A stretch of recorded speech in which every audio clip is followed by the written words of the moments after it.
శాస్త్రులు పరిసయ్యులు వ్యభిచారమందు పట్టబడిన స్త్రీని ప్రభువైన క్రీస్తు వద్దకు తీసుకువచ్చి, మోషే ధర్మశాస్త్ర ప్రకారము ఈమెను రాళ్లతో కొట్టి చంపవలెను కదా, మరి నీవేమి చెప్పుదువు అని అడిగారు. ప్రభువు మొదట మాట్లాడలేదు.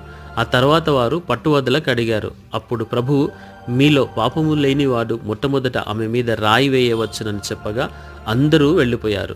మాలో పాపము లేదు, స్త్రీ మాత్రమే పాపము చేసింది అన్నట్లుగా వచ్చిన వారు వారిలో పాపమున్నదని గ్రహించి వెళ్ళిపోయారు. వ్యభిచారం అనే పాపంతో వచ్చిన స్త్రీ సమాధానముతో వెళ్ళిపోయింది. శాస్త్రులు పరిసయ్యులు పట్టువదలకు అడిగారు, పాపులని తెలుసుకున్నారు.